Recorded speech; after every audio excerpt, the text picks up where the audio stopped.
Bienvenue au Starter du jour pour bien démarrer sa journée. Aujourd'hui, la prophétie du hockey. Certains vous dites, quand vous avez vu le titre sur la vignette, vous avez dû vous dire c'est quoi ce titre-là? D'habitude, c'est un peu plus explicite. Laissez-moi vous expliquer. Il y a environ 25 ans en arrière, j'étais au Canada. Et vous savez qu'au Canada, leur sport vraiment national, c'est le hockey. Un peu en France comme le foot. Là-bas, vraiment, c'est le hockey sur glace. Et il y a eu cette prophétie qui a été donnée. Je me souviens, j'étais dans un temps de prière. Et je crois que cette prophétie que j'ai entendue, elle n'était pas juste liée à l'endroit où j'étais. Je pense vraiment qu'elle peut être donnée, communiquée à travers les générations et à travers les différents endroits. Donc, elle disait ceci. Il y avait les spectateurs qui représentaient les gens qui étaient en besoin. Ils criaient, ils appelaient à l'aide. Ils appelaient à l'aide des serviteurs et des servantes de l'Éternel.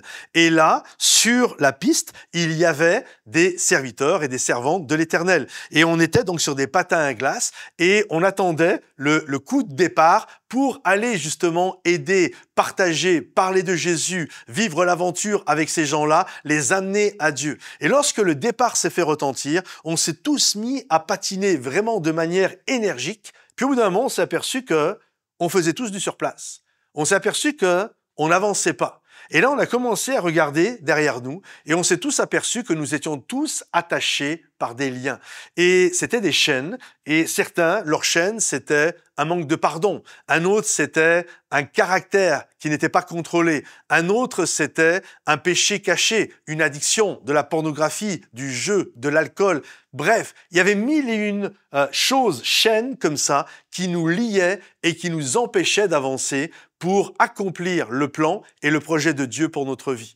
Et je crois que notre Dieu nous a donné la puissance de faire tomber les chaînes. La Bible dit que ce que nous aurons délié sur la terre sera délié au ciel. Et il y avait cet appel à dire, dans le nom de Jésus, que ces chaînes tombent. Et je crois que notre Dieu a la capacité de faire tomber nos chaînes. Souvent, nous voulons aller vivre l'aventure, vivre ce que Dieu a pour nous. Nous désirons aller vers ceux qui sont au loin pour aller les aider et on ne s'aperçoit même pas que nous sommes totalement enchaînés, incapables d'aller les aider. Ce que Dieu veut, c'est pas des gens parfaits. Ce que Dieu veut, c'est des gens déterminés à faire tomber les chaînes. Et lorsque nous faisons tomber les chaînes, même si tu n'es pas le meilleur, même si tu n'es pas le plus beau, tu es déjà en mouvement et en route vers l'accomplissement et le projet de Dieu pour ta vie. Alors qu'aujourd'hui, les chaînes puissent tomber dans ta vie. Que Dieu te bénisse, que Dieu t'encourage. Si ce message t'a béni, pense à t'abonner à notre chaîne YouTube, à liker, partager, commenter.